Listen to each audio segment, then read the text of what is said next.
Welcome to another edition of HorseCenter, everyone. I am Brian Zipsy, and as always, I have the middle jewel pleasure of being joined by my co-host to the East Coast. That's Matt Schiffman. How are you today, Matt?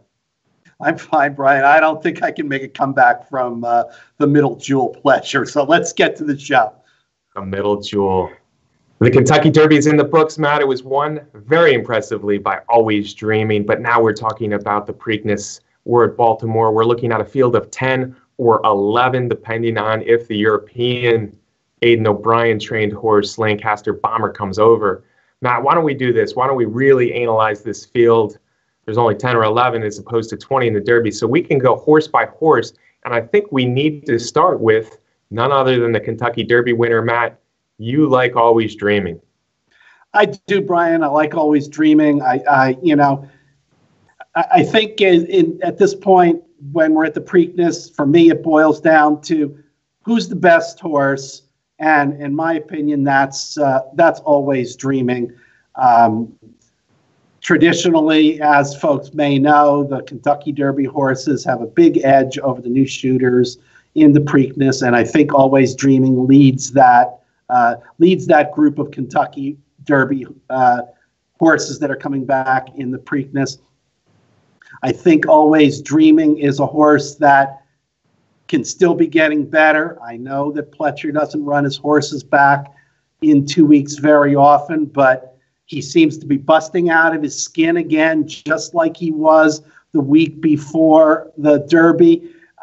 To me, I think Always Dreaming could pop one of those races that horses coming back from Derby wins have done in the past, like Big Brown did, like Funnyside did, like Smarty Jones did, like American Pharaoh did.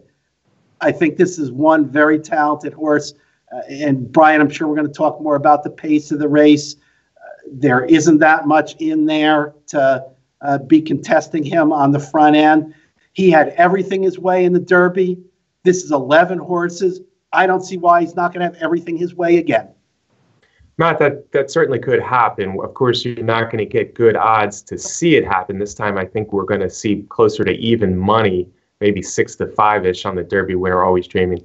Yeah, he did have really good trips in both the Florida Derby, save a little bit of a squeezing on the first turn of the Florida Derby, and then a really good trip in the Kentucky Derby, maybe save for a slightly fast first quarter, but really good trips. And I wonder if he might not get it again, just like you.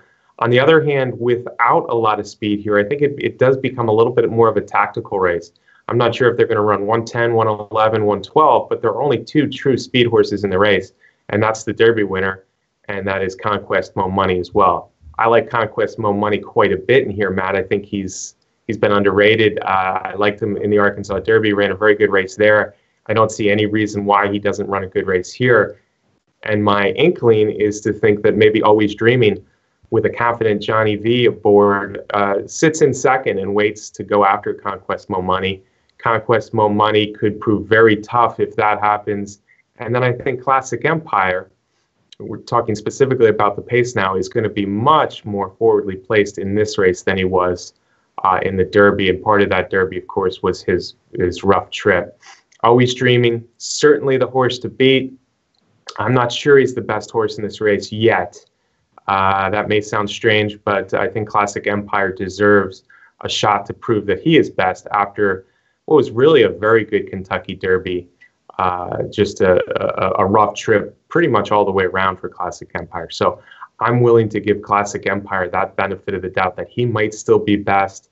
And I almost like the trip that Classic Empire might sit in here just behind Always Dreaming and kind of pounce at him. So if Always Dreaming has the tough time getting by Conquest Mo Money, Matt, so maybe Classic Empire gets the jump on both of them as the two speed horses are starting to battle it out at the head of the stretch. Because I do think Conquest Mo Money is for real, and that's a issue for Always Dreaming.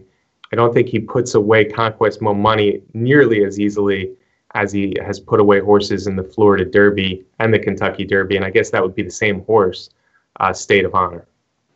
Yeah, Brian, I certainly agree that Conquest Mo Money has good credentials. He's a horse, if you look at the Beyer speed figures, has gotten better every single race in his career. And that's not easy to say about any horse. I'm not quite as bullish on the horse as you are, Brian. And I know that some of that with you and others is that, you know, you're looking for prices and everything. And I completely understand that. But I think he needs to show more. He's got a lot of good races without wins, and that concerns me a little bit with Conquest Mo Money. So I would rank him third in this sequence. I agree with everything you said about Classic Empire. Certainly the worst trip in the race, ran big to finish fourth. And coming off of just, you know, that Arkansas Derby where he had a big gap, all that lack of training. The Derby race should help Classic Empire a great deal. So I think Classic Empire is the biggest threat to Always Dreaming. Just one more thing about Conquest Mo Money, and that is he's not your typical new shooter in that Conquest Mo Money was qualified. He was a top 20 horse for the Kentucky Derby, but the owners opted not to pay the supplemental fee and wait a little bit and then go in the Preakness. So that makes him a little bit different, but, you know, he's still the new shooter because he doesn't have that 2-week recency from the Kentucky Derby. So I'd put Conquest Mo Money in the third spot. Yeah, and that's a pretty good spot, Matt, because I think we are talking about a top-heavy betting race here. I think we're talking about two heavy favorites. We're talking about Always Dreaming, I mentioned, kind of in the even money 6-5 range. I think Classic Empire will be a heavy second choice. And then there's a big gap. Maybe Gunnevera, maybe looking at Lee, maybe Conquest Mo Money. There's a few there. But honestly, after the top two, there's not any other horse that's really going to get bet. So it makes it an interesting betting race if you can get one of those long shots in first or second. You speak about new shooters just a little bit like a 4-letter word. And with 3 winners this century in the last, 17 editions that have won the Preakness, not coming out of the Kentucky Derby, but that a number of horses have run second. And that's kind of where I have Conquest Mo Money. I think he could run a big race to be second here. We've seen that, if I'm not mistaken, Matt, from your article, we've seen that about 8 times. So that's about 50% of the time where the new shooters, for lack of a better phrase, run second in the Preakness, and that often has led to good payoffs. Getting back to Classic Empire, yeah, there's nothing in his history. I mean, there was the Strange Hopeful, there was the race in Florida, the Holy Bull, where he had physical issues before and after. There's nothing in his history where I can say he is not the best 3-year-old in the country yet. So I want to see it. Plus, like I said, I think he gets a good stalking trip. I think he'll be 3rd or 4th early. Another horse I think might get a good stalking trip, Matt, is Cloud Computing from the Chad Brown barn. Cloud Computing, very lightly raced, only had 3 races. The Gotham was the type of race that makes me think he could be interesting in the Preakness, where he chased a fast pace and hung on very well to be second. Woody broke bad on a speed track and was good enough to be 3rd, but he'll need to improve for sure. Anything you think about Cloud Computing going into this Preakness as a long shot? Yeah, he is going to be a good price, and that is always worthy of getting your attention. But I'm not real confident in Cloud Computing. I was disappointed in the Wood Memorial, and as a Chad Brown trainee, they're usually much better earlier on in their campaigns, and you know, his don't typically make big improvements in their 2nd or 3rd start. I understand this is a lightly raced colt who's only making his 4th start, so he should certainly improve, but he's not in my top 3 or 4 horses. Gotcha. Okay. So we're seeming to zero in a little bit on Always Dreaming for you, more Classic Empire for me. I like Conquest Mo Money a little bit more than you, maybe Cloud Computing a little bit more than you. What about the other Derby horses, Matt? There's Gunnevera, who I think was taken off the rail, went wide to the part of the track that you didn't necessarily want to be, and floundered home a little 7th. Hence had a pretty rough trip early, and then coming out of the far turn again. He finished 11th. Looking at Lee was my top long shot in the Derby, and he ran a very good race. But now this is a different kind of race for the Preakness. Any favorites among them from you? Sure, Brian. Looking at Lee, what a great horse. You can't knock that horse. He has run well in every one of his races. His Derby performance was terrific. You said he did get a great trip. He was in the best part of the track, saving ground. And my feeling with looking at Lee is just, I mean, how many times can he go to the well and come up big with that kind of trip? So maybe he can do it again, but I'm not gonna use him a lot. Certainly not like I did in the Derby. Gunnevera just has not performed well the last couple races, so I'm not excited about Gunnevera in here. Out of the three that you mentioned, I think I do like Hence the most because Asmussen said that he absolutely hated the mud in the face. He couldn't show his best stuff. I think it's a perfect example of a time when you can draw a line through a race and hope that we're going to see his best performance here. It's going to be warm. It's going to be a hard track. It's going to be a fast track. All things that are good for Hence. So I'm going to give Hence another shot. Yeah, I'll play Hence a little bit. I might not be quite as big on him as you, but yeah, the Derby is a good race to draw a line through, I think, for Hence. Whether it be the track or the trip, certainly he didn't get a fair share. He looked good before the Derby. I'm still, we still have no idea if he fits in with this group from a class standpoint, but Hence is certainly a horse who could run a much better race. Looking at Lee, I am, as much as I liked him in the Derby, I'm kind of down on him in this spot. I don't think the pace is going to be what he wants. I think he's better suited to go even farther than a mile and 3/16. And now he's going to be bet a lot more than he was in the Derby. So I'm not excited about looking at Lee in this spot much at all. Gunnevera, though, I do think is a horse who's proven himself on tracks that are a little bit smaller than Churchill Downs. Maybe he keeps running very good races. I don't hold the Derby too much against him because he dropped back to the rail and then he swung way out, passed a lot of horses, but of course not nearly enough when he was 7th. I think if the pace is right, and I guess that would only mean Always Dreaming and Conquest Mo Money go pretty fast early with Classic Empire pushing them pretty quickly, and then we see that 110 and change. I think Gunnevera might be a horse who can certainly run a good race in here. Those are the big ones for me, Matt. You got some other new shooters. Multiplier ran very fast in the Illinois Derby. People have talked about that for the Son of the Factor, lightly raced out of the Brendan Walsh barn.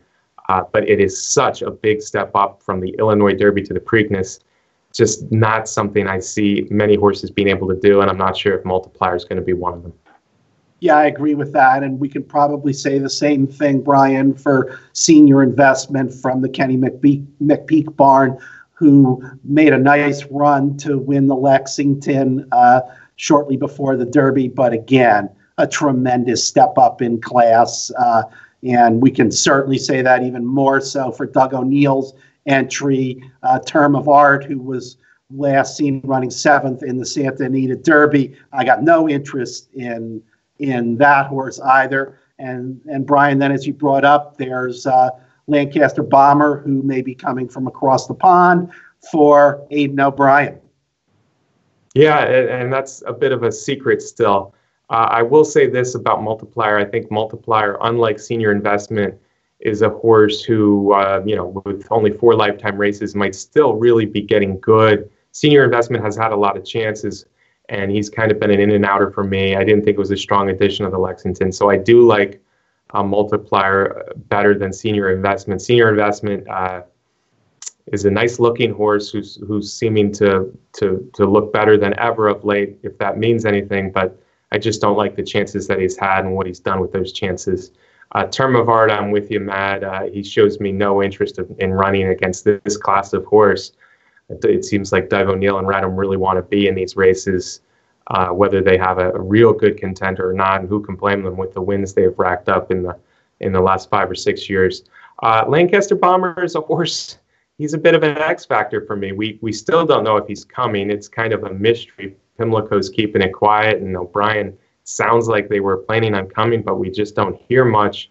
So we'll find out later today. I guess the draw's at 5 p.m. tonight, Wednesday. Lancaster Bomber is a talented horse who's run well in turf in Europe, run well on dirt in Dubai, run well on turf in America. Remember, he ran a very good second in between Oscar Performance and the rallying horse who was third in the Breeders' Cup Juvenile Turf, but he ran very well there. Off the pace, he might have a little bit more speed than some of the off the pace types. So maybe Lancaster Bomber, who is experienced at a mile 3/16, could do something, but hard for me to get excited about playing him as well. Yeah, Lancaster Bomber, his dirt form comes from the UAE Derby, where he finished fourth. And I don't think that's a great endorsement considering the way horses from that race have performed in the Triple Crown Series. I agree, talented horse. He ran great in the Breeders' Cup Juvenile Turf. So who knows, maybe O'Brien's bringing him over to get a race, and then he's going to stay over here to do some running in the turf races here. Yeah, maybe something like the Belmont Derby. Good point, Matt. His race in UAE was not bad, but I'll say this, Matt. He's got to do better than the winner of the UAE Derby did in the Derby. Of course, that was Thunder Snow and his strange race in the Kentucky Derby. But we'll see if Lancaster Bomber comes in. He'll be a horse that I think some people want to use as a long shot. Aidan O'Brien, of course, one of the best trainers in the world. Horse has class, and he's been the distance. So you never know, but a real X factor for me. Matt, why don't we do this? Why don't we tell the people, well, let's just do our superfecta, our top 4 picks in order. I'm going to let you go first for the middle jewel of the Triple Crown here. Okay, my top 4 for the Preakness are Always Dreaming, Classic Empire, Conquest Mo Money, and Hence.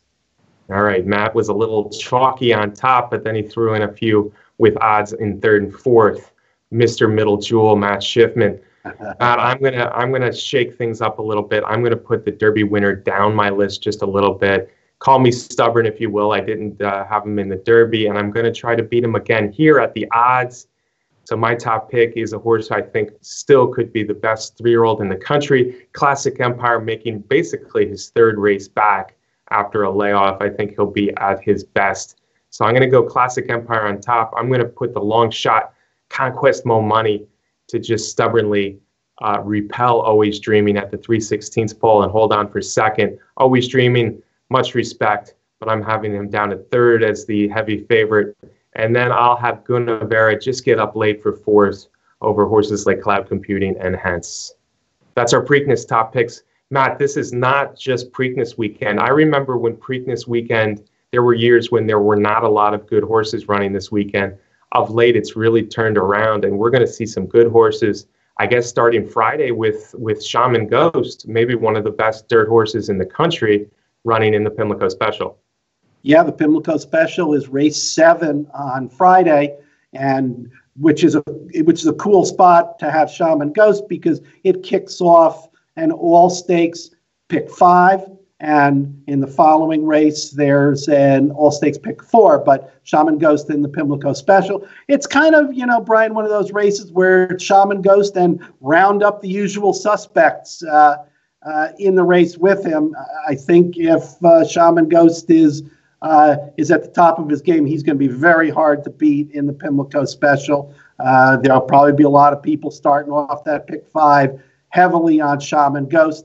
I like also in there maybe Watershed, who ran a big race in Ben Ali and is a horse that could be getting better if Shaman Ghost isn't on his best. Yeah, that's a good pick, Matt. Watershed certainly is improving for Karen McLaughlin. Looked good at Keeneland last time. Noble Bird was a smashing winner of this race last year. He's had up and down form throughout his career, and right now his form is decidedly down, so we're not sure, but maybe getting back to the site of his most impressive win of his career, last year's Pimlico Special, is good for Noble Bird. We should also mention Eagle from the Neil Howard barn. Eagle is a horse I think who likes this kind of distance and might be ready to run his best race again. So that's a very interesting race, but I'm with you. Shaman Ghost, if he runs his best, I mean, we're talking about a horse who was 2nd in the Pegasus World Cup, and of course won the Woodward last year over Frosted, and is coming off a Santa Anita handicap win. So he's the class of the race and deserving headliner. Other things on Friday, we're going to see a wide open Black-Eyed Susan. I'm looking at a couple fillies there, hopefully with some odds. Summer Luck, Tapa. But almost no one in the race would surprise me in the Black-Eyed Susan, Matt. Yeah, Brian, it's a big field, and if you take a look, the morning line, I think the favorite's 4-1 morning line, so you know it's wide open. It's a race that, on looking at it, has a lot of speed in it as far as I could see, so I'm going to be looking for horses coming off the pace. Brian, we didn't talk about the Black-Eyed Susan together at all prior to the show, and I like Summer Luck in there also a little bit, Brian. Not going to be a big price, but I think could be a decent price. And I also like both of Pletcher's horses in there, Lights of Medina and Moana. Yeah, well, if we're right about Summer Luck, you're right, Matt. She should rally nicely, and I think she's a little bit better than she showed in her Ashland last time. I like Summer Luck as my top pick in here. And for me, that would be a Black-Eyed Susan Preakness double. That's all Mark Cassidy. Summer Luck with Classic Empire. So, Matt, what else we got on Friday? We got Ben's Cat, Matt. We got Ben's Cat looking for a 6th Jim McKay Turf Sprint title. That's incredible. Ben's Cat is 11 years old. He hasn't won. This is the first time in his career he's been on a losing streak. Can he do it again? Brian, I don't know. He's got one race back this year, and the Jim McKay is probably going to get renamed to the Ben's Cat eventually. But I don't know. I think, like you mentioned during the week, I have mixed feelings about Ben's Cat in that race. He's 11. I know King Leatherbury has the best interests of Ben's Cat in his mind all the time. Ben's Cat is his baby. He loves that horse. So I hope we get to see another vintage closing move sprinting at Pimlico from Ben's Cat. Yeah, 11 years old is tough. Although 5 furlongs on the turf might be the best, easiest thing to do for an old timer, a really top old veteran like Ben's Cat. Matt, let's just start now. Let's call it the Ben's Cat being run Friday at Pimlico. Terra Promessa and Caramba are meeting in the DuPont Distaff. Saturday, there's a bunch of interesting races. I'm most geeked about the Maryland Sprint because I want to see what Whitmore can do against a really, really, really classy sprinter. That's 3 reallys from me because I think people are already starting to discount AP Indian, and I think that's a big mistake. AP Indian is the real deal. His first race back was very good, even though he finished second at Keeneland.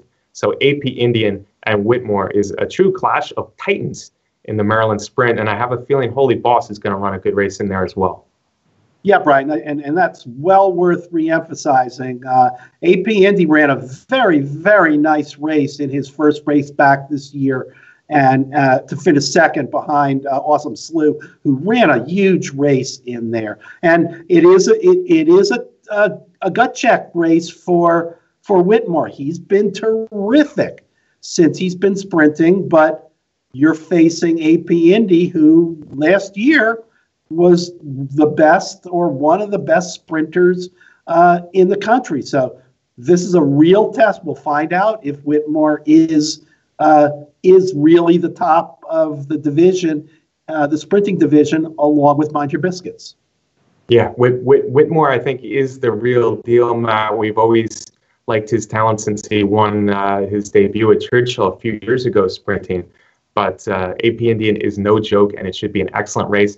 As should the Dixie. I'm looking at horses like Ring Weekend and World Approval. These are some real tough knocking turf horses that'll be in the Dixie.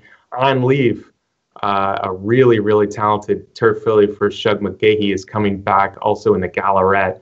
So some good turf racing on Preakness Day as well, Matt. Yep, and it's an exciting card on both days. The weather is supposed to be warm and dry, so great weekend of racing.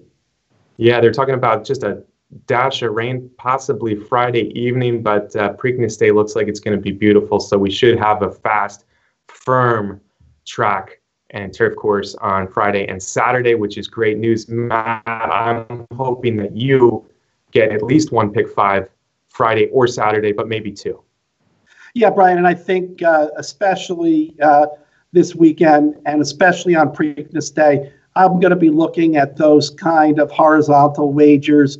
The Preakness for me is not an individual race where I'm going to invest a lot of money like I did on Kentucky Derby Day.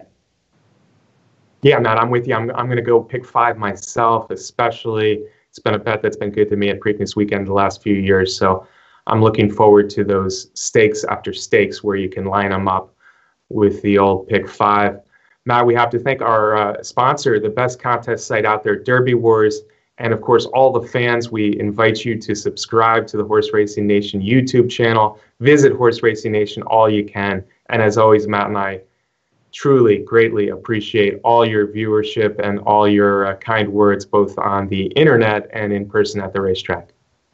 Yes, absolutely. And as always, I want to thank our producer, Brett Workman. Brett Workman, yes. Always dreaming. Classic Empire, Conquest Mo Money. Should be a very interesting Preakness, Matt. We can't wait, and we can't wait to review it right here on HorseCenter next week. See you then.